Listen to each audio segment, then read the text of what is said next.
What's up, everybody? Welcome into the return of the Sac City Podcast. I'm your host, the one and only Vinny Milani, joined, as always, by the Mukesiah himself, Aaron Mukes. And joining us below is the pride of Bloomsburg, Mr. Wesley Splain. Yeah.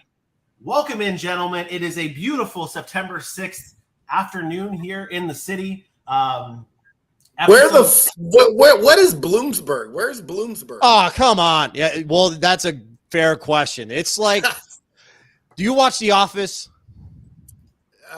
No, man. I'm old, man. I can't keep up. I know. The Office is pretty old, though, if you think about it. Yeah, it's one of those legendary shows I honestly never got into. Never seen The Office. I've seen like one episode, and I don't really get into the dry humor stuff. Bloomsburg, what state? All right, so that's in like northeast Pennsylvania. So like it's about an hour south of like Wilkes-Barre, Scranton. It's a Division II school. Like we have some NFL people, all right? Like it's okay. Division II school. Okay. So this is the perfect matchup here for me as a host because Aaron, football mind, coaches ball, knows ball, Wes played ball, D2 guy, big ball guy. This is going to be great. We're going to have opinions just flying. We're going to have back and forth. We're going to be covering everything this season, starting, of course, with week 1 and the Thursday night football game between the Kansas City Chiefs and the Detroit Lions. And gentlemen, we had some pretty big news yesterday break in terms of players missing, and my fantasy lineups have already started to be shaken up. Travis Kelce is now in doubt of playing Thursday night against the Detroit Lions. Hyperextended his leg, his knee, not a good look, not a good start for the Kansas City Chiefs. Wes, since this is your first appearance here on the city, I want to hear your thoughts on this. Obviously, the line's moving a lot. We don't know what to do with the Kansas City Chiefs here in this matchup. How does this impact the Chiefs going forward against the Detroit Lions? Yeah, I mean, the line was hovering around 6.5 for about a month now, and it dropped at least one entire point. So right now it's at 5.5. Hasn't been ruled out yet. I'm sure they're going to rule him questionable. Seems like from the reports, it's saying it's a bone bruise. But all right, so there's a disclaimer. I'm a Broncos fan, so it's Broncos hat. I'll spin it forward. Generic football take. I'll spin it backwards. So guys, what he's trying to say is he's a little biased. There you go. So I'll spin the hat forward if I'm biased. I'll spin it backwards. I'm not. But I'll start backwards. I mean, like, he's pretty much like a quarterback on the field for Kansas City. I mean, you look at the wide receiver room. They lost Juju Smith-Schuster.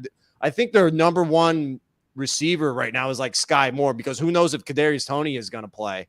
But Travis is not much of like a Y tight end. He's not much of like a inline blocker kind of guy. You'll see him lined up in a slot a lot, and he'll just like find the hole in the defense, just sit out there, and then Mahomes just finds him, and then he's a good improviser when Mahomes does his scramble drills too. I think the bigger impact is Chris Jones not playing for this particular matchup. But, Kelce's going to be a big loss. It is a long season. They're not going to rush him back, I don't think.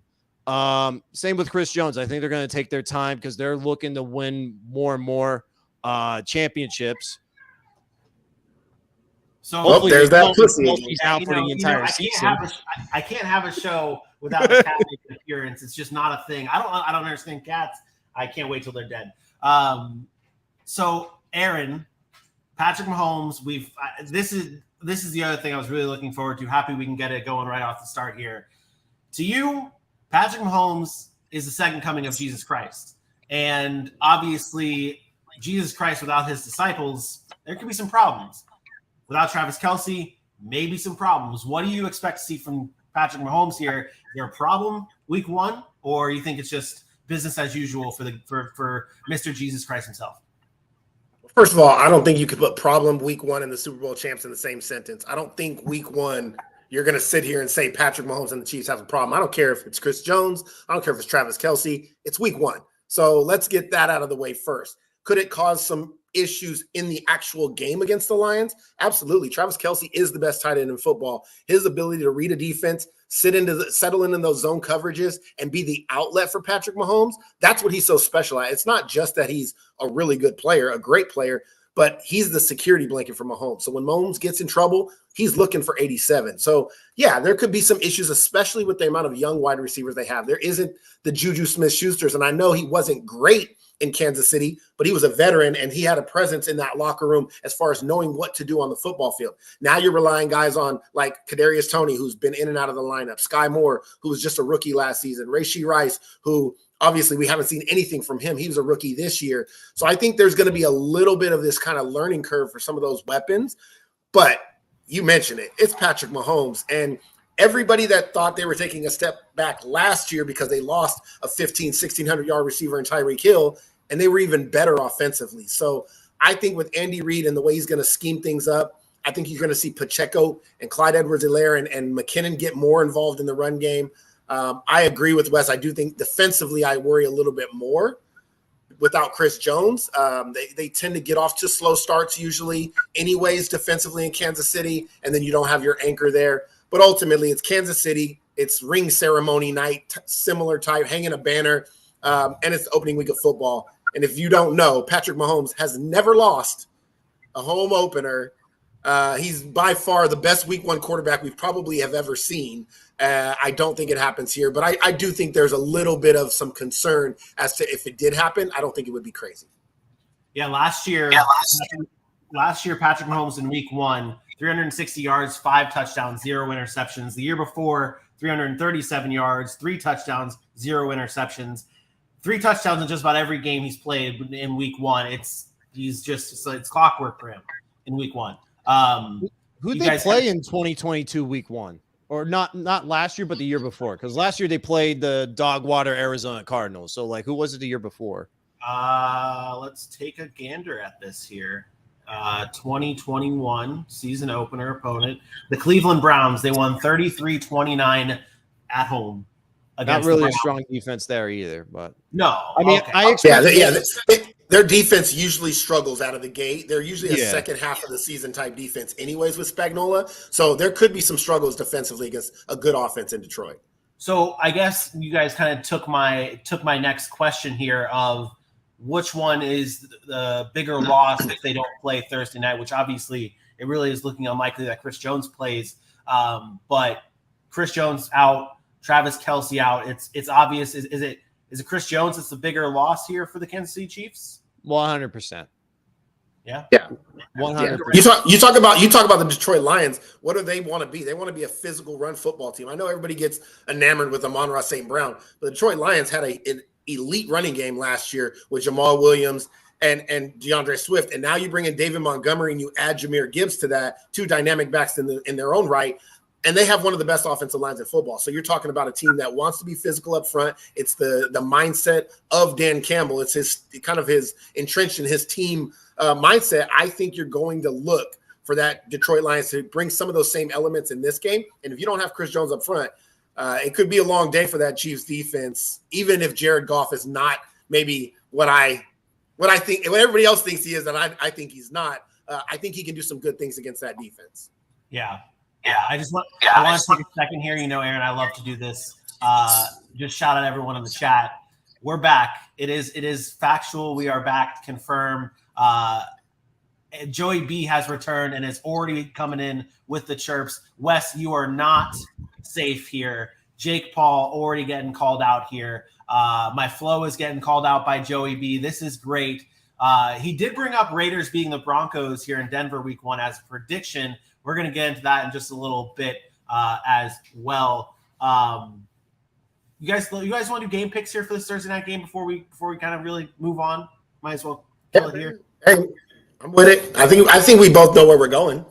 I don't know if I do know where I'm going. It's just straight up game pick. Aaron, if you think it's this obvious, where are you going? Oh, man, if I ever bet against Patrick Mahomes, that man is literally walks on water to the stadium. He doesn't even have to drive. He walks across the lake in Missouri to the stadium, and he's there. I got to interrupt you, though, because if I remember correctly last season, and I got to try and remember straight on what the history is between defending Super Bowl champions on opening night. But if I remember correctly, you were very big last year about the Bills waxing the Rams because absolutely, because I was right. And it happened. But Is there Because something the Rams weren't that good. The Rams Is there weren't that something- good.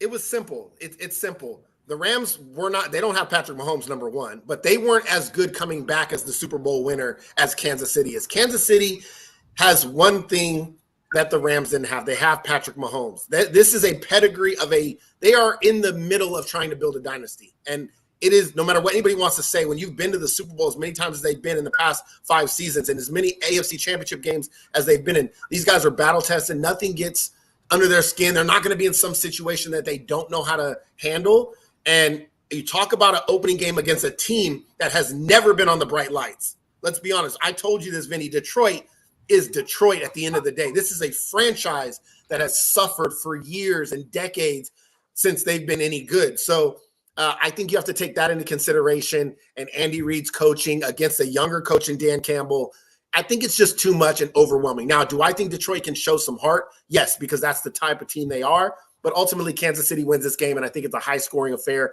I'm going to say along the lines of 35-27-ish. Okay. All right. Wes? Well, I mean, the Detroit Lions are ready to bite kneecaps, and they already took one kneecap out of Travis Kelce. So there's one. So you got to factor that in, too. So that's what he's coming into Kansas City to do. Look, I think it's going to be a low-scoring game, actually. I don't think it's going to be as high-scoring because I do think the Chiefs will probably run a bit more 12 personnel, maybe some 22 personnel, too, with Kelce not being there because their other tight ends, they're more blocking style tight ends and Noah Gray and Blake Bell. They can catch too, but I expect them to kind of take it easy, ease in. The Chiefs, like if your defense is very bad, then the Chiefs exploit it like big time. The Lions, though, I think their defense is a little bit improved. They got CJ Gardner-Johnson, which thankfully he didn't tear his anything in his knee, but they added on the back end. And Aiden Hutchinson. I always want to call him Andy Hutchinson. I don't know why, but he's a pretty good force. And the Chiefs' offensive line is going to be solid, but so is Detroit's. So I expect a lot of like chewing the clock, running type slugfest type of game. I think it's also going to be rainy. So I'm looking at like 26-20 as the final score. And I unfortunately think the Chiefs will win that too. But Detroit, I am putting the franchise stuff out. This is a different Detroit team than the past 20 years of Detroit. Even with the Matthew Stafford Detroit days, this is going to be a punch you in the mouth type of football team. And I think they should be the NFC North favorites going forward. And it's a tough matchup out of the gate, but I do think it's going to be an entertaining, heavy style of game where you're not going to see much fireworks, but you're going to see a lot more rushing TDs, nice, simple stuff. Andy Reid will be able to adjust without Travis Kelce, lean more on the run, and things of that nature.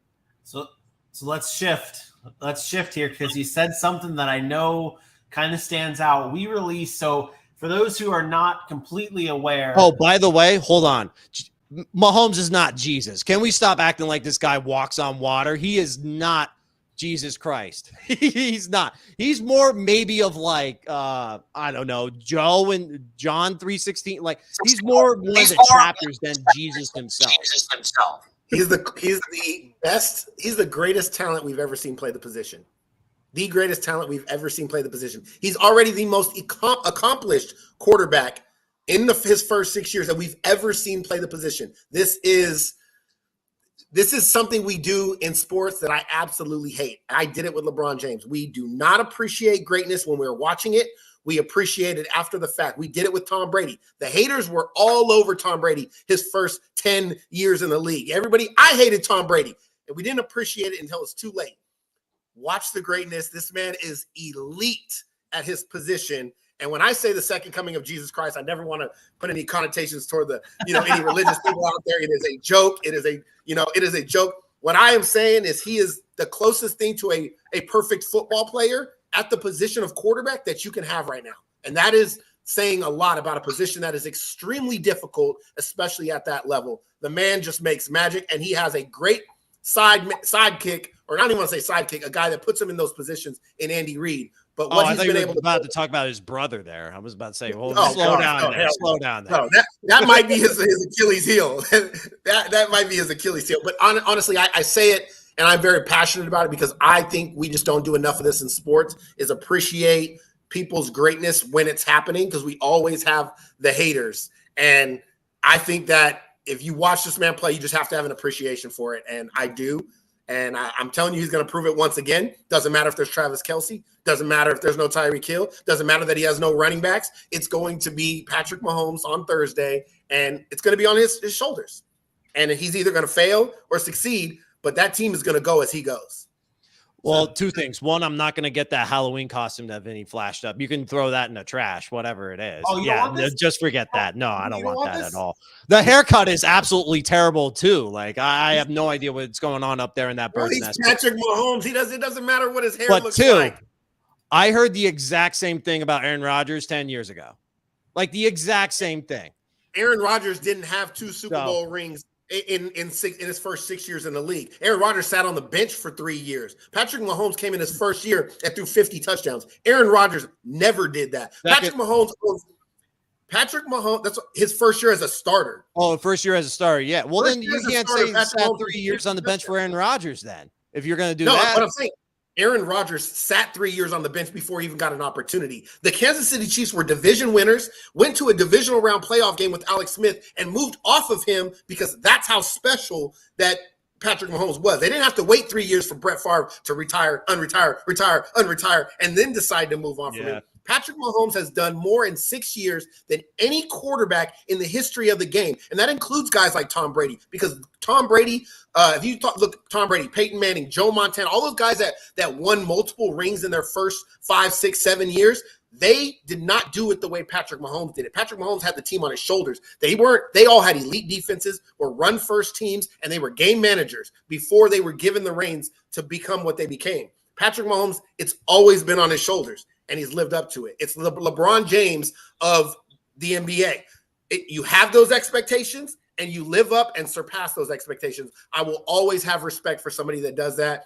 And Aaron Rodgers, I'm telling you, as Vinny, I thought Aaron Rodgers was the greatest football talent I had ever seen at the position until Patrick Mahomes stepped foot on that field and does what he does. So I have huge respect for Aaron Rodgers, but he has not gotten it done in his long tenure the way that Patrick Mahomes has done.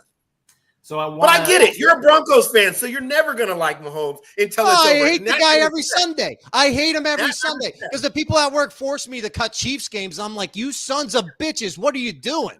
I can't take this anymore. I respect that. Last year was like the worst football year I've ever witnessed. The Broncos had high expectations, and then they tanked, and then my rival goes on and wins the Super Bowl. That is the worst. Not to mention this man got clowned by Patrick Starr. And Patrick Starr. Day. So I'm tired of Patrick's. I'm done with Patrick's. He's never going to live it down. We can start shifting. We can start shifting to the rest of the preview for Week 1. With it, to put a bow on it, Travis Kelce has not missed a game due to injury since his rookie year in 2013. So that's going to be a very big deal if he does miss. And Patrick Mahomes is great in Week 1s. And Aaron, to finish what I said earlier about Super Bowl winners in their Week 1 results, 46-10 and 1 tie. Who tied? One tie.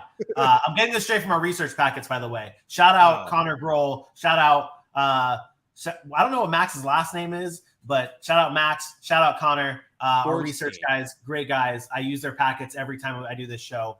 But let's get into the rest of Week 1 here and talk about these games that we're going to be seeing Sunday and Monday. Of course, the headliners in this Week 1, the Jets taking on the Bills. Aaron Rodgers' first game taking on the Buffalo Bills. We've got the Cowboys and Giants. We've got what other big games are there? What are you guys looking forward to most this Week 1? That's what I should be asking here. Aaron, I'll start with you here first. What Week 1 game are you looking forward to most? One game that I'm really intrigued by is the Chargers and the Dolphins. I think that you're looking at two teams that the quarterbacks have been the questions, right? Tua Tagovailoa, and you got Justin Herbert. Everybody was so quick to put Herbert above Tua after the draft. He came out, obviously he's been throwing for a ton of yards, been doing a lot of things, but that hasn't translated to success as far as wins or even in the playoffs. We saw the debacle last year against your Jags in the playoffs. Whereas Tua, on the other hand, kind of had a slower start, but it was off to an elite MVP type season last year with Tyreek before he obviously busted his head and got another concussion. So there's questions for both quarterbacks, I think. And I've been probably the biggest Charger hater out there, specifically around Justin Herbert and the hype he's gotten. I feel like he's had a lot of empty stats. It's the whole argument I had when Matt Stafford played with the Lions. Like, if it's not translating to wins on the field, what are we really doing? Yeah, it's great you throw for 5,000 yards, but it really hasn't translated to much team success. And you're talking about a team with Khalil Mack, Joey Bosa, Derwin James, like Austin Eckler, Mike Williams, Keenan Allen. They're loaded. Rashawn Slater's going to be back. So they are loaded with talent. But the Chargers are one of those teams that just never really put that together. It's worse than the Dallas Cowboys because at least the Cowboys are getting to the playoffs, winning a few playoff games here and there. The Chargers aren't even doing that. And we're talking about Justin Herbert being a top 5, top 6, 7 quarterback in the league. So I'm intrigued by this matchup. I'm also very intrigued on Tyreek Hill going for 2,000 yards because I think it might happen if Tua stays healthy, because that offense is designed to throw to Jalen Waddle and Tyreek Hill. It's the way Mike McDaniels does it. They get every target, and he was on that pace last year. If Tua's healthy, I think he can get there, and that defense is good, and they're much improved. So that's one of the intriguing matchups for me this week. Yeah, I think from the start with that one, though, like, I am just so interested to see how this new offense looks for the Los Angeles Chargers. Not new players, but the Kellen Moore era in Los Angeles. I think this is a very big deal to watch. Obviously, it's just week 1, so we don't know. It's not going to be on full display, but like, this is supposed to be big. I mean, I've seen so many people come out and say Justin Herbert's going to lead the league in passing yards, touchdowns. He's going to have an MVP season. Like, this is going to be the year for Justin. Didn't they say that last year? Because I believe he was MVP favorite last year too. I don't know. It's every year. I feel like we're getting this hype for Justin Herbert, and when's it going to happen? The Chargers are always going to Charger. That's the thing. Exactly. I've been waiting on for probably like 20 years now, that every time they get hyped up, they get big. Something like them blowing a 28-point lead always happens, or a kicker missing a kick. You were there in the office. I was like, hey, we got to take the Jags like right now at halftime. Like, the Chargers are so going to blow this, and they did. I don't know about Miami. Because like you said, it's a big if Tua stays healthy, because they're going to go to Mike White and Skylar Thompson to get 2,000 yards for Tyreek. I mean, Tyreek's interesting and everything else, but the dynamic of Miami right now, I don't get, because you brought in Mike McDaniel, who's supposed to be this run guru, but the running backs ranked 32nd amongst touches in the league. So it's like, what are you kind of doing here? But yeah, that's interesting. The week 1 storyline, though, is, now I haven't watched the past 2 episodes of Hard Knocks, but if the Jets come out flat, man, this train might like come right off the tracks as soon as the season starts, because you got Buffalo on one side, where they got this Stephon Diggs drama going on, right? You got the whole pressure of, can we finally win like the big one? We've been knocked out from the divisional round back-to-back years. They got their asses kicked against the Bengals. And then you got the Jets, who think their shit don't stink because they just got Aaron Rodgers. Literally, they think that. Like, Robert Saleh thinks they got haters and everything. They haven't done anything for 12 years. But not one thing. They haven't been to the playoffs in 12 years. And they're acting like they're the top dog of the AFC. Get out of here with that. He is probably behind the Chargers guy, Brandon Staley. Robert Saleh might be the coach that is on the hot seat the most, because if the Jets don't make the playoffs this year, the pressure of the New York media, the pressure of Woody Johnson in the ownership box, because they got, all right, you got all the pieces, go out and win games. The fall guy is going to be Robert Saleh. It's not going to be Aaron Rodgers. It's going to be the head man. And we know damn well that Nathaniel Hackett's not going to be the next coach waiting in line either. So, like, you look at the first 6 games for the Jets, if they don't start 3-3, it might be a very, very long season. Buffalo, at Dallas, Patriots, Chiefs, Denver, Eagles.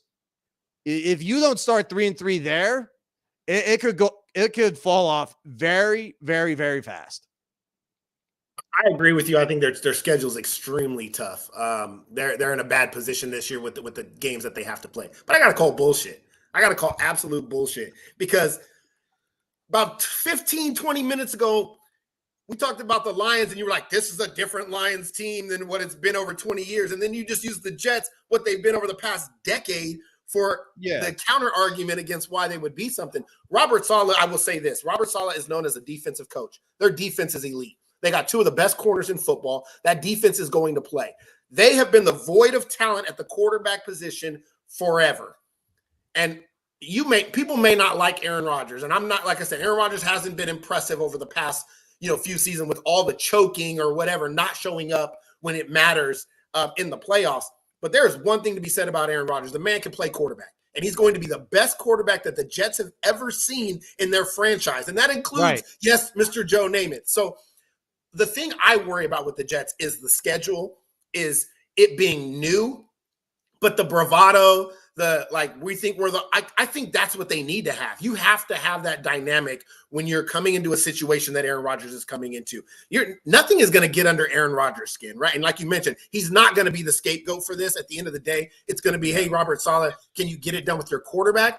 But I don't think it's a one-year plan for the Jets. And I don't, despite what everybody thinks that the Jets are supposed to win this year, I don't think anybody realistically thinks the Jets are going to the Super Bowl this year. I think there has to be promise and there has to be an upward trajectory. And I think you saw that. It's the same thing with the Lions. I don't think anybody expects them to go to the Super Bowl, but I think there has to be an upward trajectory, and Aaron Rodgers has to develop a relationship with Garrett Wilson, and they have to start winning games at the quarterback position. And then next year is where I expect there to be all the pressure in the world on the Jets, because fair or unfair, that's not really my thing, but it's not really fair to the Jets to put those expectations on them, even though they're on Hard Knocks. You know who should have those expectations is the Buffalo Bills, the team that's supposedly been there every year now, this close, and we continue to give Josh Allen and Sean McDermott a pass because of what they look like when they do it.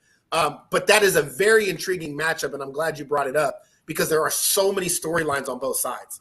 And I do think that the Stephon Diggs hype kind of got a little overblown. I think that was more media saying, hey, we need stories during the offseason, so we're going to talk about this and try to promote it out there. But there definitely is something that hasn't been clicking with the Bills. So that matchup is one that's going to be interesting, because if you find the Jets winning that week one matchup, the hype's going to go through the roof. Oh, yeah, it's going to be crazy. It's going to be crazy. And if the Bills win that week one matchup, it's going to be the opposite. The people are going to be like, what's wrong with the Jets, especially if it's lopsided. So those might be the two best games of the week that I'm actually paying attention to. The one I mentioned, and then this Jets-Bills game. It's gonna be fun. So you brought up the Lions, though. I'm sorry, Vinny. You're good. And the Lions know they're not there. Their Lions know that, like, hey, we need to get there. The Jets already think they're there. The Jets I would say maybe in the locker room, you're right. In the locker room, I do think you're right. I'm maybe speaking from more of a perspective on the media, because you even mentioned everybody's already picking the Lions as the front runner in the North. Like the media loves the Detroit Lions right now because of the story of Dan Campbell. And even though, I'm not going to say nothing, but I kind of was the first one on that train, Vinny. Oh, I was too. Vinny knows as well. Like, I was preaching Lions in the office. I loved the Lions last year. It started off rough, but I liked the Lions 2 years ago. Like, I thought when Dan Campbell got hired, what did I say, Vinny? I said, there's going to be a shift in the culture of that program. And I knew it was coming. I didn't know if it would translate to wins and as quick as it has, but I knew it was coming. And I do think that's the difference. You're right. I think the difference is maybe in the locker room, the Jets feel like, man, we got Aaron Rodgers now. We could take this whole thing. And the Lions, I do think they're young and they know. But from a media standpoint, I think they're both big stories, and that's why they're both being talked about. But if the Jets fail this year, or if the Jets go 7-9 or 7-10, I guess now there's 17 games, I'm not going to be shocked. That's a tough schedule in a tough division in a gauntlet of an AFC where there's a ton of great quarterbacks.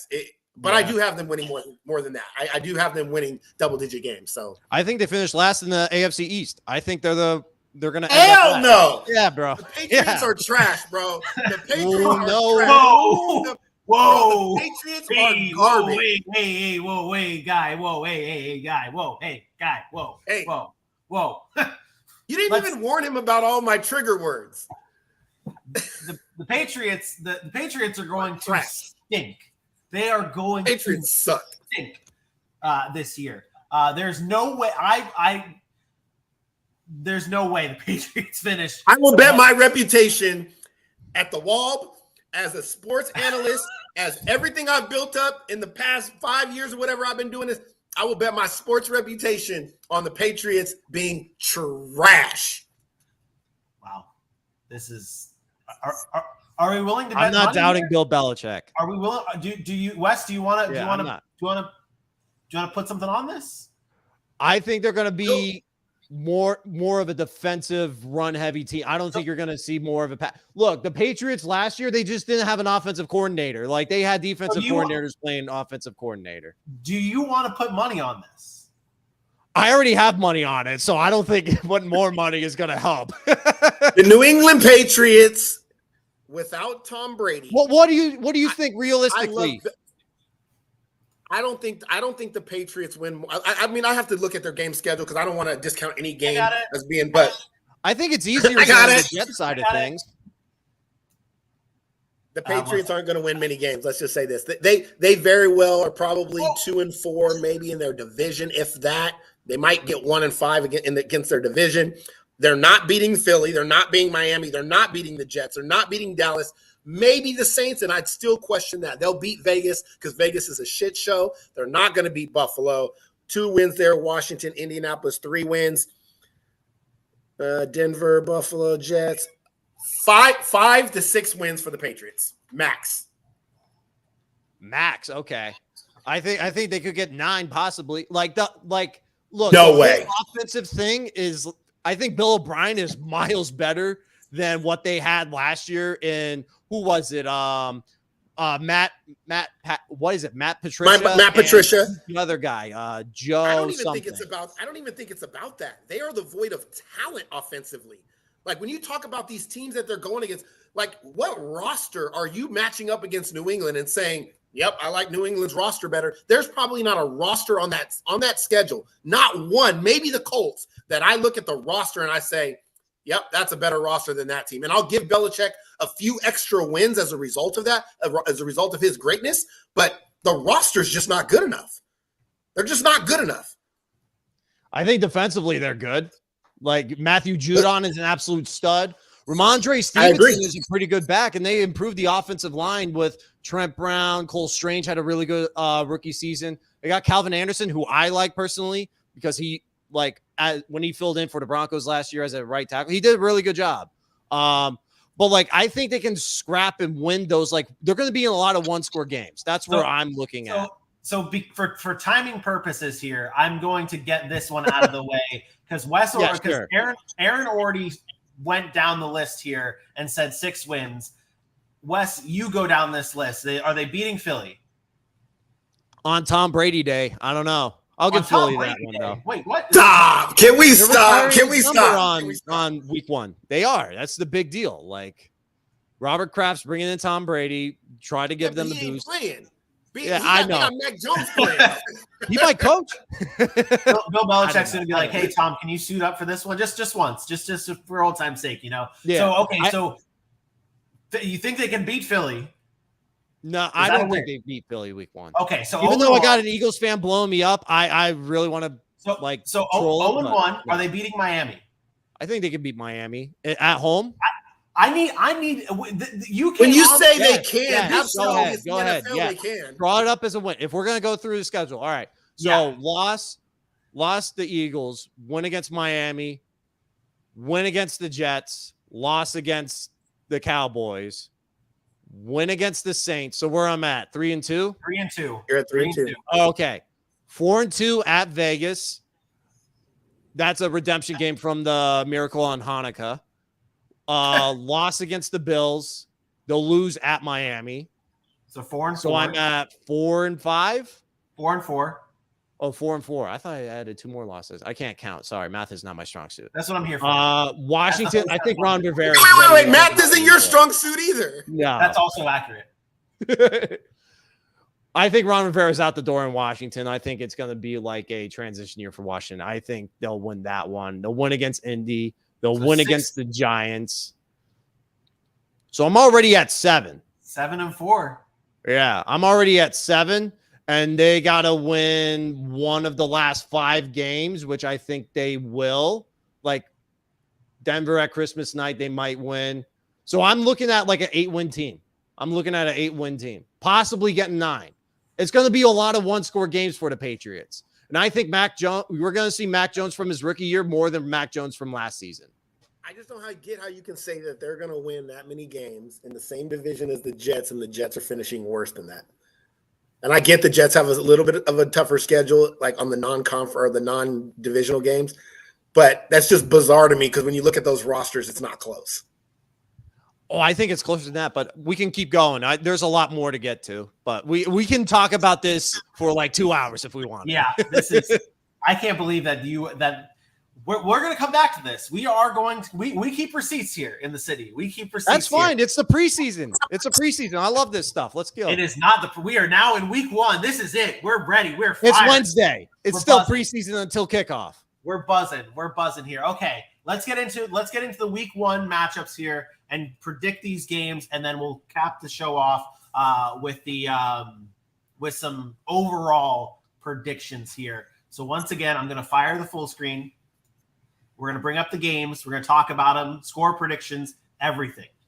Starting off, the Carolina Panthers taking on the Atlanta Falcons. Divisional battle. We'll see Desmond Ridder suit up for the Falcons, and we'll see the first game for Bryce Young as a Carolina Panther. Wes, your predictions for this one? Yeah, so if you play Survivor, you know damn well that Frank Reich is the Survivor killer. So he's 0-4-1 in head coaching week 1 debuts. So yeah, just go with the Falcons. Don't even bother. Like Frank Reich is just not a week 1 guy. Don't do it. I'm interested to see Bryce Young though. I'm very interested to see how this Carolina Panthers offense is actually going to look because we're going to see Miles Sanders now.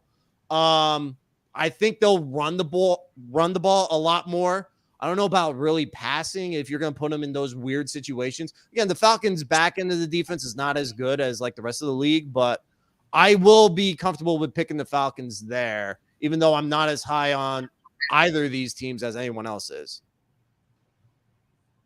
Yeah, for me, it's the Falcons, and I don't want to say it's not close, but I think the matchup here is really good. I disagree, first of all, with the back end of the Falcons defense. I think the back end has gotten so much stronger. You talk about A.J. Terrell, you add Jesse Bates. Jeff Okudah has been playing extremely well in camp. Hopefully he's out there. Didn't he get hurt? Yeah, but he has been hurt, but there have been good signs coming out of camp. I don't know if he's going to play or not, but okay. They also added Mike Hughes, who is a huge upgrade. I like in the secondary, so that they have some guys. Trey Flowers has been playing better. They have some guys. That defensive line is so much improved. You talk about Bud Dupree. You talk about Calais Campbell. Obviously they got the big guy in the middle. But the thing I think here is you're talking about the play style. The physical play style of Atlanta is going to be the same as it was last year. They're going to run the ball. They're going to run the ball. They're going to run the ball again, and they're going to hope that Desmond Ridder does not take too many chances and turn the ball over. And I think if you get that, I think the Falcons get it. I just think that Carolina's too young, offensively, defensively. I am excited to see my boy Jamie Robinson get some playing time in the back end of the Carolina defense, which I do think is really good. But I'm going to take the Falcons in this one. I think it's low scoring. I think it's like 23-20. Grady Jarrett is going to have a day. Grady Jarrett's going to have a really Grady Jarrett's going to eat. Yeah, Grady Jarrett's going to eat. Feed Bijan. That's all I got to say is feed Bijan. And I also – no one cares about your fantasy team, Vinny. I don't have people on my fantasy team. I have him in First of all, week. I'm telling you right now, Bijan Robinson is not going to get, quote, fed. He'll have his touches. You're going to see a lot of Tyler Algier. Yeah. I know people don't want to hear this. Early in the season, specifically, Tyler Algier is going to run the football. This is a team that literally last year ran Caleb Huntley, Cordero Patterson, and Tyler Algier all throughout the games. Tyler Algier is going to have a role in this offense. He's used a lot. Bijan will be used as well, obviously, and he'll be that third down guy. He's going to get a lot of routes out of the backfield. But everybody that's been just so high on Bijan Robinson, specifically in fantasy, I'm telling you to temper your expectations because you guys are going to get frustrated that he's losing touchdowns to Tyler Algier, that he's splitting some carries with Tyler Algier, especially the first 8 games of the year. Cordell Patterson playing receiver now? What's going on with him? He's hurt. He might not even play okay. tomorrow. Right. But eventually, yeah, he's probably going to be more of a slot gadget, third down type guy. Returner, yeah. I'm just happy you brought up that Falcons defense because I've been in the office pumping the tires of this Atlanta defense. They're so much better. I think they're so underrated this year. I think that everyone, and I get it, everyone's high on New Orleans, and rightfully so. That New Orleans team is a good, talented team, top to bottom. And I'm not saying Atlanta is going to win this division by any means, but they're not going to just roll over. Remember this team last year? They were in a dogfight for this division every game with a shitty team. The defense got better. The offense is going to. Well, Ryan Nielsen's there. Ryan Nielsen came over from New Orleans. He brought David Onyemata. They got some dogs on defense this year that they didn't have previously. Normally, when it last year at this time, we would look at the Panthers-Falcons game and say, all right, we're rolling over it. We're just going to give our prediction and move on. This year, slightly a little different with Aaron at the wall and having pretty close ties to the Atlanta Falcons. I'm excited for the Falcons this year, to be completely honest. That's why you got on me. I got you. Okay. All right. No. Don't get me wrong. They're still not going to make the playoffs, and they're still not better than the Saints. But they're going to be very similar to last year. People are going to have these low expectations. They'll grind some games, and they'll be in the battle for the wild card again this year. I truly believe it. Barring Desmond Ridder's a complete bum, and I've seen some of it in camp, and I've seen some good moments. So who knows? So the next game we are going to cover, it is the Cincinnati Bengals taking on the Cleveland Browns. There was a little scare earlier on in this offseason that Joe Burrow, his little calf injury, scared a lot of people, but Zach Taylor thinks he's going to be ready to go week 1 against the Cleveland Browns. The Browns getting Deshaun Watson for a full season here. I remember last year there was just so much chatter about what this team was going to be once Deshaun got in, and it was not great when he got in, but this could be a different story. Wes, Aaron, I'll start with you here to preview this game and give you your prediction. What are we going to see from Deshaun Watson? What do you think happens in week 1? Crazy as this is, I'm not interested in this game at all. I'm not interested in Joe Burrow's first game back after not having any kind of practice reps or anything. I'm not going to hold anything he does against him. I think the Browns are going to take some time still to gel with the starters for full games. So people are going to overreact to this game, I think, one way or the other. I think the Bengals are a better football team, even though I think the Browns might be more overall talented. They have a lot of talent on the Browns, but it's never really come to fruition. I think the biggest thing to watch is Kevin Stefanski's job this year because we know Deshaun Watson ain't going anywhere with $230 million. So he's got to get it done. But I'm going to take the Bengals just because I think they're better. But it could go either way. I'll say 24-23, something like that. I don't know. I actually don't know how this game, because the Browns own the Bengals. It's weird. They're just one of those teams that just beats the Bengals. Remember Halloween night last year that the Browns absolutely just rushed the passer. And, Jim Schwartz now is the DC. Myles Garrett is probably going to have a really, really good year, barring injury. I think the upset could happen in this one. I'm going to take the Browns just because of the slow start. Joe Burrow being out for majority of the camp. The Bengals started 0-2 last year. Just don't forget that. And they had a very sluggish game against Pittsburgh out of the gate at home. So I think the Browns could, no one's really understanding what this offense is going to be for Stefanski because they can run the ball and they can pass the ball. They can be a very balanced bunch. But at the end of the day, I don't know who their kicker is, if they made a transaction or not, but I think it could be like a field goal game. Didn't they get Michael Badgley from the Chargers? They got someone, Dustin Hopkins, they got someone from the Chargers, I think. They made a which is weird because they bragged about I don't know. I don't and they released them. Yeah, Aaron confirmed not a big kicker guy. So just to give you a little bit of deeper stuff on Joe Burrow against the Cleveland Browns, record 1-4. He has been sacked 18 times in his career against the Cleveland Browns, the most against any team for Joe Burrow. I don't hate this upset pick. At least in week 1, we always talk about divisional games. It's so hard to sweep division games unless you're the Kansas City Chiefs. I think Cleveland wins this game. I think that they can pull out the win, low-scoring game, 27-14, somewhere along those lines. The next one, you guys know I've been itching to get to this one. It's the Jacksonville Jaguars heading to Indianapolis to take on the Colts. The debut of Anthony Richardson, the debut and the return of Calvin Ridley on the Jaguars side of the ball. You guys already know where I'm going to go with this game. Jaguars by 1 million. I don't need to get into it. I'll let you guys have the floor, though. Wes, what do you think about the Jags-Colts matchup this week? I think the Colts could be very bad this year. I also think the Jaguars have a destined to be very, very good, possibly 1 seed with the way things line up schedule-wise. Out of the gate, though, at Indy, division home dog, it might be like a bit sluggish. I think Indy's going to run the ball no matter what their running backs are, and they just run QB draw with Anthony Richardson and stuff. Maybe they want to sling it around, but I personally don't think that they'll try to do that most of the game. Jacksonville has the talent to be able to go in and win, though. I'm going to go with the Jags, but I think it's going to be closer than what a lot of people I don't think it's going to be a blowout. I think it will be like a 7-point game. Remember, it's week 1. All these games are going to be very close because there's a lot of starters that are going to be kind of sluggish doing the full game exercise. So I'm going to go with the Jags by a touchdown. By 1 million. Aaron? Yeah, I agree with everything he said. Basically, I think you're going to get a lot of quarterback power design runs from Anthony Richardson, a lot of read option stuff, because they don't really trust him throwing the ball, which I wouldn't either. He's very inaccurate at times, but he's got great talent, and we have a dynamic playmaker like that. You just never know what could happen. He could have the game of his life at home opener, and there's nothing that Jacksonville could do because he's that athletic. However, I think Jaguars are the better team. I think they have the better coach, the better players, the better quarterback. I'm going to take the Jags. I think they're going to be a good team this year. I told you last year I thought they were a good team.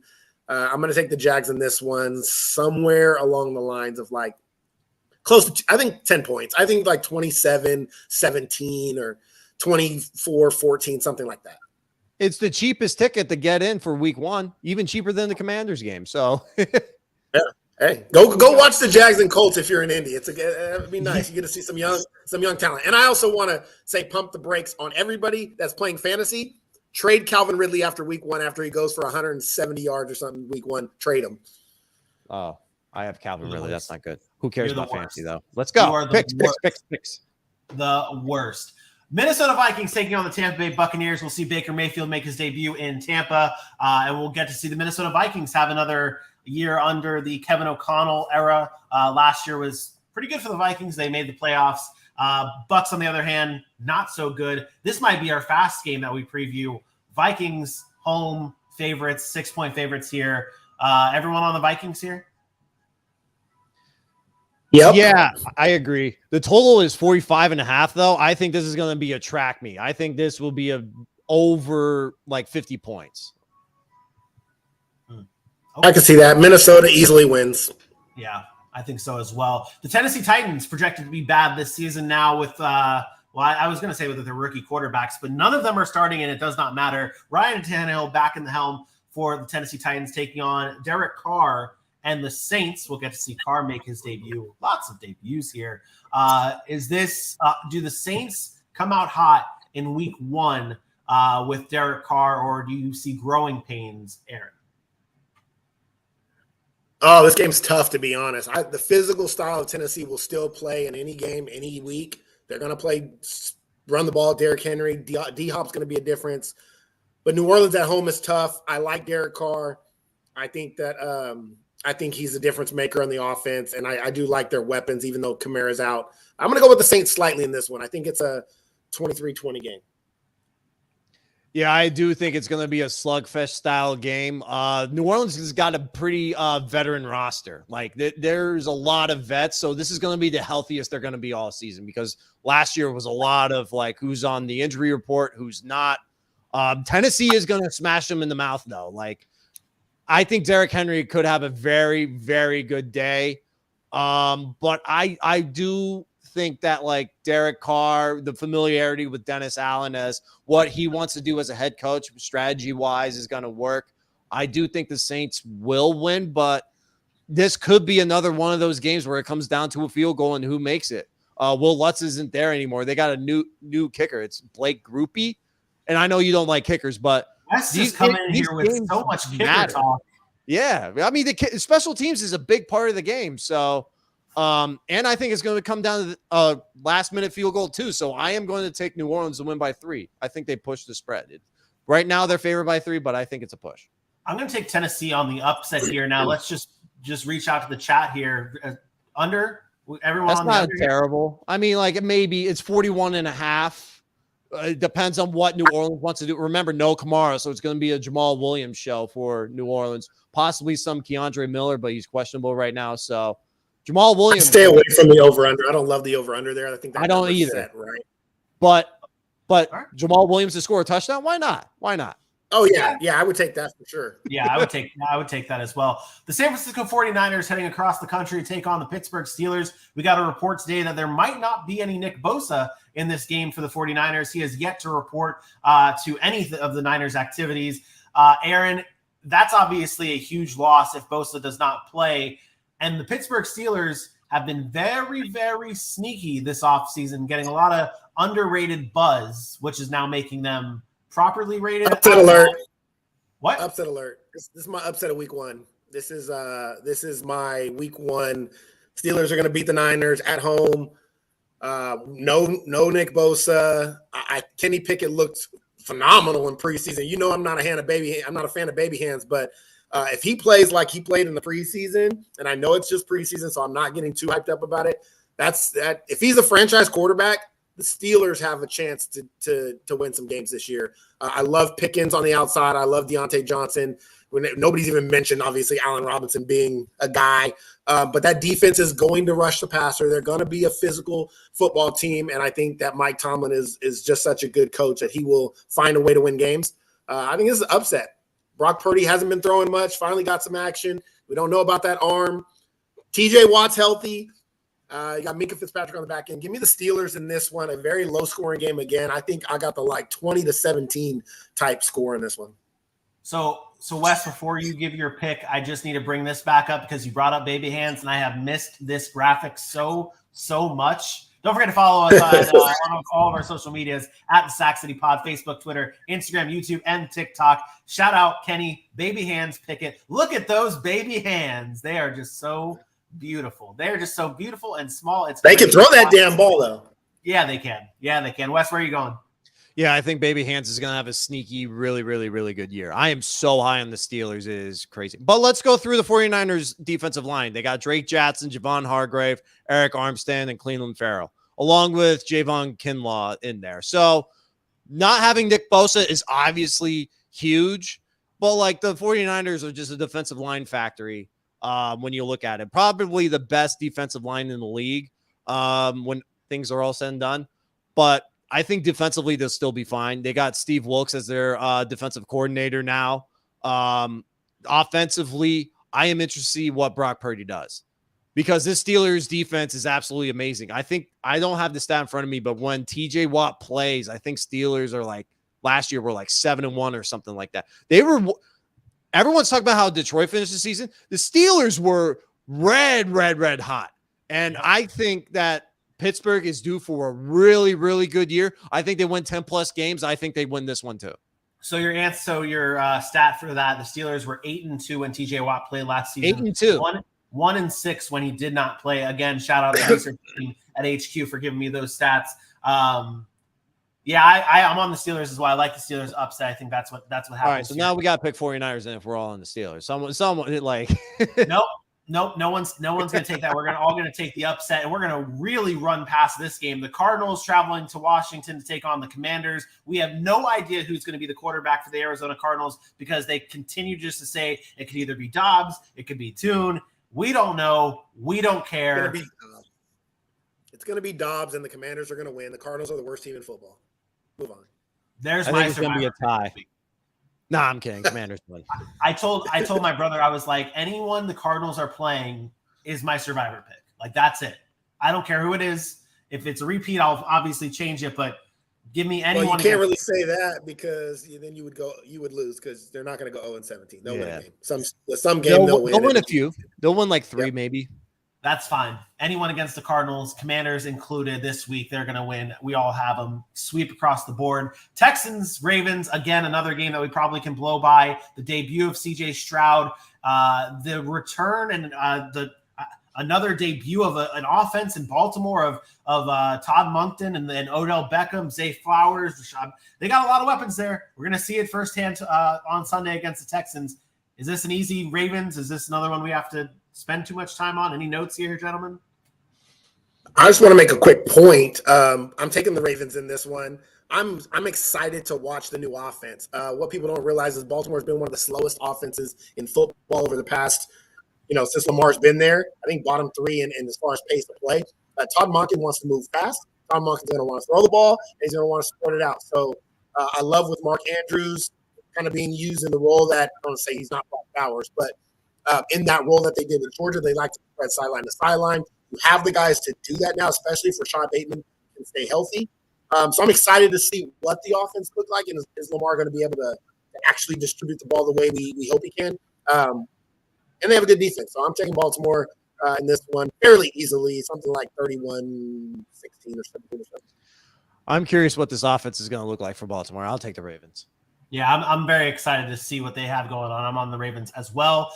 NFC North division matchup between the Green Bay Packers and the Chicago Bears. We get to see Jordan Love really take the lead here in Green Bay, replacing Aaron Rodgers. He's the next man up here. He's got a good test in week 1 against the Bears. These are always dogfight type of games. As you can see, the line right now is just the Bears by a point. So it's going to be a tight game. Aaron, where do you lean here, and what are you looking out for in this battle? And the Packers go back-to-back elite franchise quarterbacks in Favre, Rodgers, and then Jordan Love. I think all eyes are on Jordan Love. If Jordan Love is good, I think the Packers have a chance to win the division. If he's not good, then they're going to be looking in the draft again. But I do think Chicago probably wins this game. I like Justin Fields, the dynamic playmaker he is. I think it's close, but I take the Bears. I'm picking the Packers. I just think they're the more talented roster, and I don't think this Bears defense has improved at all either. Like they played the ones against Tennessee in the preseason game. Malik Willis drove right down the field and scored. I do think Green Bay is going to be more lenient on their running backs than Aaron Jones and A.J. Dillon, even though I really, really like Luke Musgrave. Luke Musgrave was my guy in the draft this past season. But I think Christian Watson is still really good. I like my low school guys like North Dakota State. Yeah, let's go. But I do think Jordan Love's going to be efficient, though, against this Bears defense. Look, Justin Fields might get like a rushing touchdown, too, maybe a big play. But the Packers still got a really good defense. Kenny Clark is outstanding. I don't think he gets talked enough. Preston Smith is still good. Quay Walker had a really good rookie season as a middle linebacker for them. I do like Green Bay this season, even to make the playoffs. I'm going to go with Green Bay here. Hey, shout out, Wes. I got to change my pick. He said Quay Walker, Crisp County Cordele native, how he played at UGA. You know what? I'm flipping. Wes got me. I'm taking the Packers. Wes got me. Damn. I knew once I heard Quay Walker, I was like, oh, shit, that's going to pop Aaron so hard right there. That's the Georgia guy. He's going to just right there. That's what's happening. Okay. Even outside the Georgia guy, I think the Packers have a really, really good team. They do. They're a very talented team. Yeah.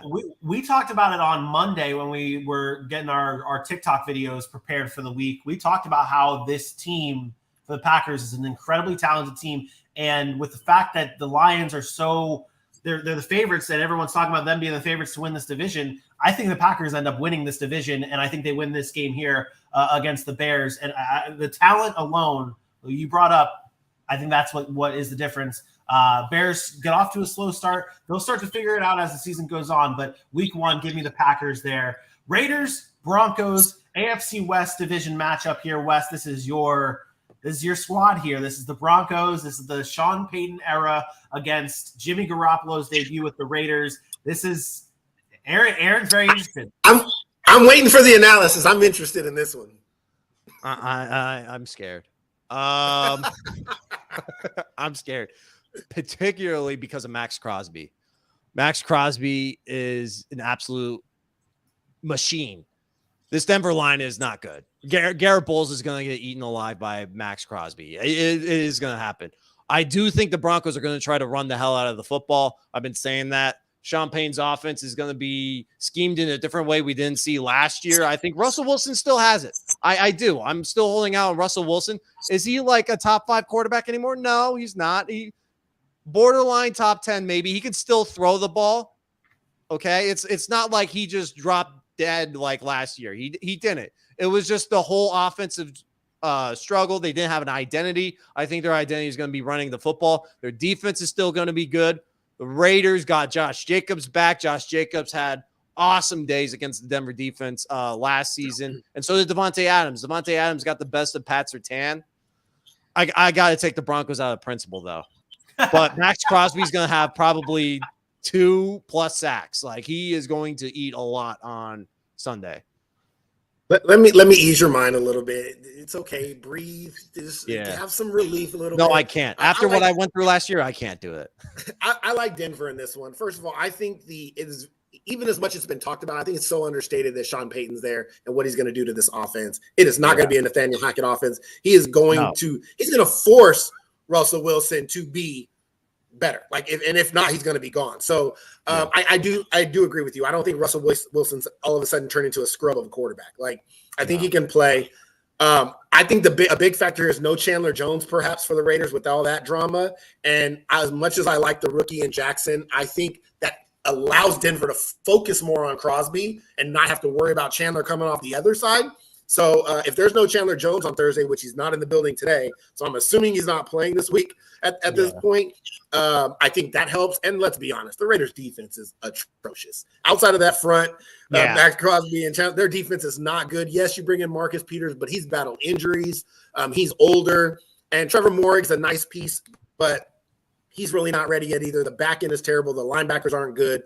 I love Javonte Williams in Denver, and if he's even remotely healthy, I think him and Perine can have a nice day. I'm going to take the Broncos. I just don't think the Raiders are that good. And I love Devontae. Devontae is my favorite receiver, but I just don't think it's enough. Expect a lot of 22 personnel because right now the Broncos have 3 wide receivers that are healthy on the run. Yeah, that is true. They're banged up on the outside as well, so they're gonna have to lean on that run game.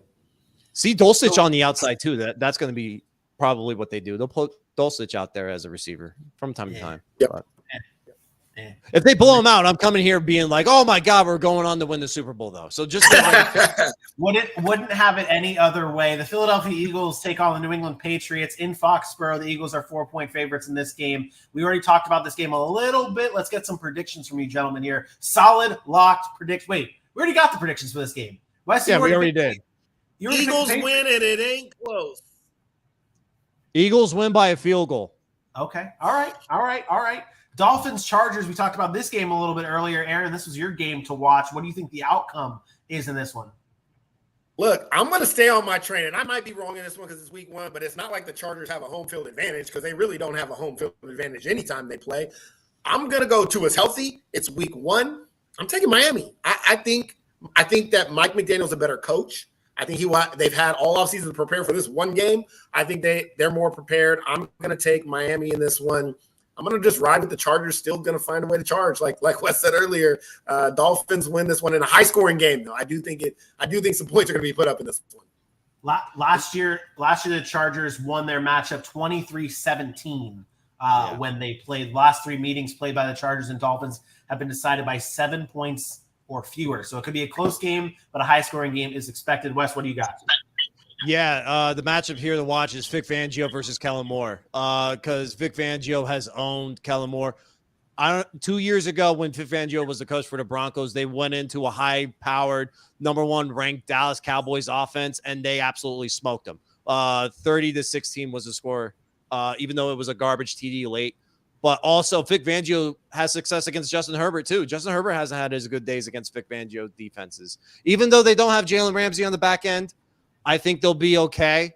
I do expect that Miami to possibly try to implement some sort of run game, with Raheem Mostert, even if it sweeps with Waddle and Tyreek.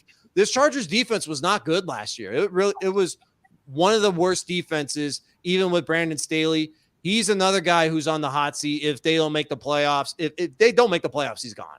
But I am going to pick Miami in this one, even though, I do respect Justin Herbert's game. He's one of the few people in the division that I respect in the AFC West, but I am going to go with the Dolphins because I'm not going to pick the Chargers. Why would I pick the Chargers? 0-16. That's Wes's prediction for the Chargers. 0-16 for everyone in the AFC West. There you go. Not name the Denver Broncos.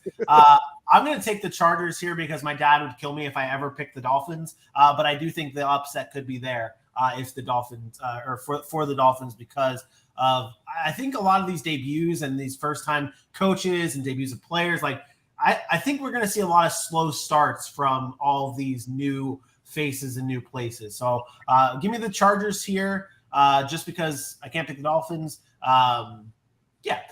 Rams, Seahawks. Rams projected to stink as well. Seahawks projected to, do good again after their surprising season last year, led by Geno Smith and company.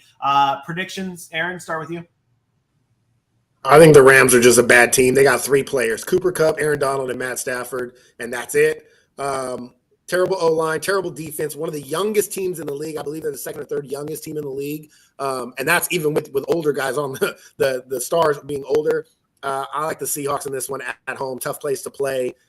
I think they're going to run the ball very similar to what they did last year. You got DK Lockett on the outside. Geno's is good enough, even though I think last year might have been a little bit of an kind of flash in the pan type thing. I think he's okay. And I'm going to go with the Seahawks.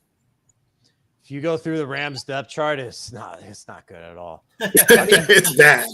You might not even have Cooper Kupp on Sunday. Whatever the hamstring specialist he had to go see in Minnesota. Whoever heard of a hamstring specialist? Yeah. But yeah, like they got 2 guys, Stafford and Donald. And this is going to be the healthiest they're going to be all year too. I mentioned about the vet teams, and they probably don't want to say F them picks now because it's probably biting. Well, they got a Super Bowl out of it. Never mind. Give me the Seahawks in this one. If you want to bet the Seahawks, though, I think you got to bet it now because once Cooper Kupp gets ruled out, that line's going to jump to 7. Right now, it's around 5.5. Yeah, Sean McVay suffered his first loss in week 1 in his career last year against the Bills. He'll get his second loss this year against the Seattle Seahawks. And Aaron, just want to let you know, this is a big revenge game. Anyways. For Bobby Wagner. Just want to let you know. Oh, Bobby Wagner. little Bobby Wagner revenge game. Dallas Cowboys, New York Giants, NFC East finish off the games on Sunday. I'll let Wes go here first, and then we can get Aaron. I know you're not biased, Aaron. I know you like to play things down the middle. You call it as you see it. I'll give you the floor after. Wes, Bills, Giants, or Cowboys, Giants. Sorry. All right, so back-to-back primetime games in the Meadowlands. I'm going to go with the Cowboys in this one. I think the Cowboys are primed to have one of the best defenses in the NFL with Dan Quinn at the helm as DC. I think Micah Parsons is going to be the defensive player of the year. I think he's the favorite right now, but they're going to put him at the edge and do his work on the edge as a pass rusher. I think he's going to absolutely have a great day. Even though the Giants are going to be a bit scrappy, they're a little bit better. I expect them to still use Saquon a lot. But I am interested to see what Mike McCarthy does as the play caller now for the Dallas Cowboys. Is it going to be more run with Tony Pollard? Is it going to be more of a balance with like throwing the ball? I know Dak said he doesn't want to throw 10-plus interceptions this year. The offensive line is better than people think. I think Tyler Smith, the rookie out of Toledo, I think it was. Tulsa. Or Tulsa. Yeah, you're right. He had a really good rookie season bouncing around the line. So I am going to go with the Cowboys. The Giants are going to be one of those interesting, scrappy teams. But, yeah, give me the Cowboys on this one. Aaron, before you go, I want to ask you a question, and then you can get into whatever you have to say. Can you tell us what you, as someone who's closer to the Cowboys than others, what you expect to see from this new offense without Kellen Moore? Because I think that's one of the biggest question marks heading into the Cowboys season is what is that going to look like? Yeah. I think it's funny that all the talk offseason, McCarthy was talking about running the ball more. Running the ball. It wasn't about running the ball more. Dallas Cowboys are going to throw the football. If they wanted to run the ball more, they would have addressed the running back position. And they didn't. They bring in little Deuce Vaughn, who's 4'6", and he's a dynamic playmaker. But Rico Dowdle is your backup. Listen, they want to run the ball situationally better, and that's been the problem. We had so many times where under Kellen Moore, it's third and short, it's second and short, and instead of, hey, let's get the first down, let's keep the drives going, we're throwing back-to-back pass plays. And again, I'm all for spreading the ball around, but it's just the timing of when they were running the ball wasn't great. So it was those kind of things that I think McCarthy wants to shift. I still expect Dak Prescott to throw a lot. And guess what? I'm also not on the train of maybe it does equate to interceptions. I believe you can still win in the NFL when you throw interceptions. Matt Stafford won a Super Bowl 2 years ago, leading the league in interceptions. It's about the timing those interceptions happen. So that needs to be cleaned up. You can't be dropping balls or tip passes. But I do think the offense is still going to be explosive. They're going to try to go down the field more. It's the type of offense that they want to run. Brandon Cooks helps that element. Michael Gallup, a year removed from the ACL injury, is going to help that element. I think they're going to go down the field more. I think this is a tight game. I did want to address the Connor comment. The reason why the Cowboys and Giants are on Sunday night every damn year, because it's the Cowboys and Giants are the biggest draws. They're going to make the most money. Don't matter what their records are. Get over it. That's what's going to happen each and every year. But the Giants still don't have weapons outside. Giants do not have weapons on the outside, and I worry about that. Where do those big plays come from? Outside of Saquon Barkley, and you got Darren Waller, which I think is going to be a great addition for Daniel Jones. But I don't think that the big-time playmakers are there on the outside. And I agree. I think the Dallas Cowboys defense is absolutely elite. And now you add Stephon Gilmore to that with Micah Parsons. He's going to have himself a year. There's going to be more time to get to the quarterback. Yeah. It's going to be a special year for Parsons. I'll take the Cowboys in this one because they've owned the Giants 14-3, I believe, in their last 17 meetings. Dak Prescott's pretty much owned that division when he's played them in the regular season. I'm going to go with the Cowboys. Yeah, I think this is the year that we see the I think this is like one. We always see like one team take a really big step back from like what they did the previous year. I think this is that team. And then the Giants, that team, we see them take a step back and give me the Cowboys here in week one. We talked about the Bills, Jets already. Let's get some predictions and we can roll on because we got to finish this show. I got to get to work. Aaron, you got to get to work. Wes, you're lucky you're not working today. Lucky. All right. I'll go first. I'll go first really quick. I'm going to take the Jets in this game. I don't know why. I don't feel great about it, but something tells me the Bills are going to struggle. Von Miller, I don't believe is playing. He's on. So I just don't. I don't know what to expect from the Bills this year. Last year, I felt really good about them. That week one game against the Rams. This year, I don't. And I'm going to buy into the little bit of the Jets hype. I think they're going to come in with some momentum. And I think Aaron Rodgers is going to show out week one. So I'm going to take the Jets in this one. But it wouldn't shock me if the Bills win. I do think they're the better football team.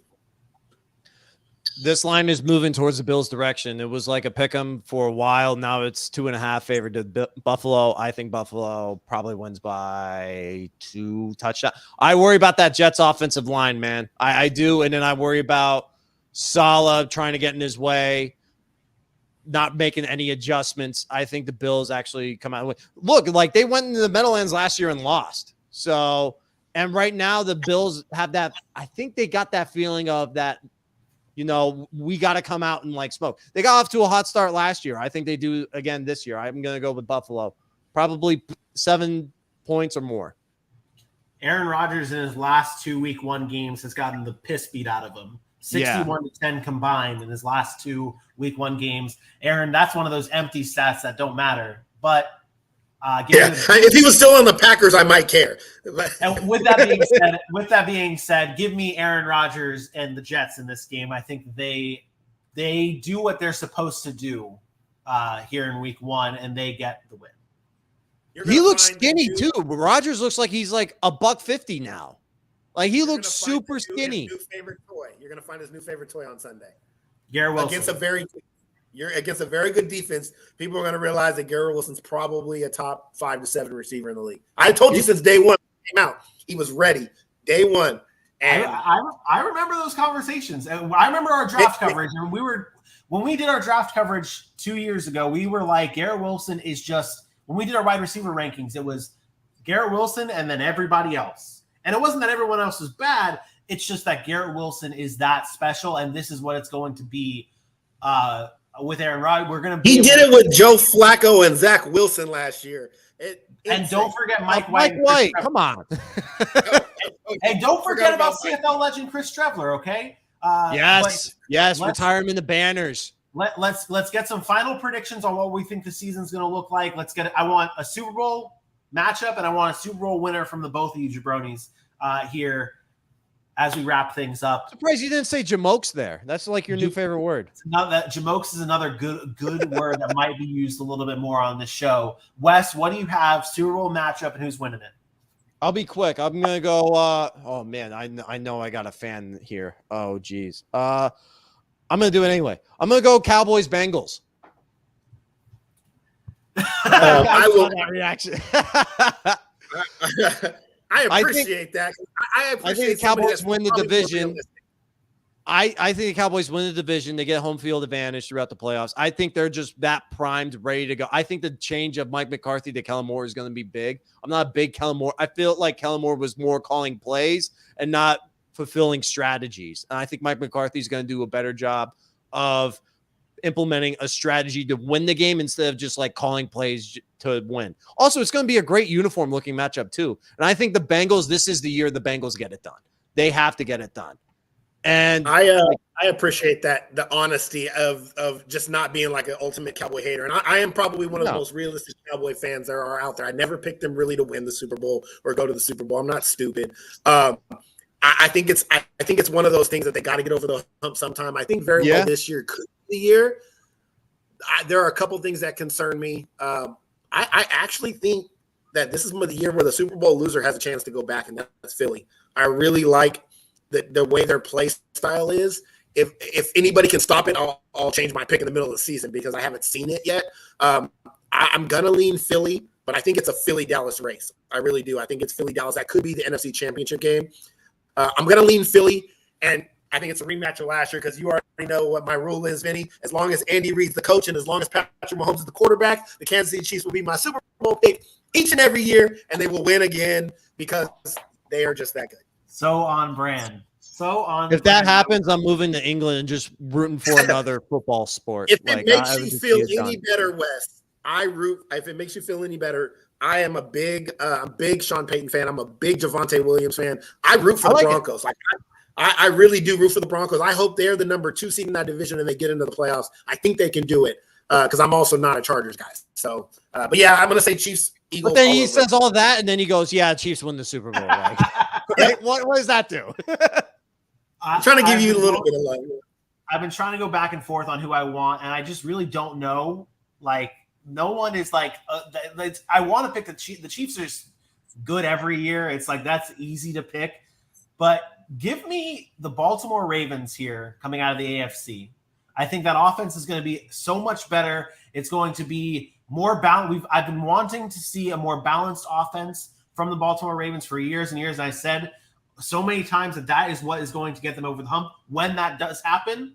And I think it happens this year. They have the weapons, they have the defense, they have the coaching. Baltimore represents the AFC. And I do like that Philadelphia pick for the NFC. Give me an all-bird Super Bowl with the Baltimore Ravens at the end of the day winning the Super Bowl.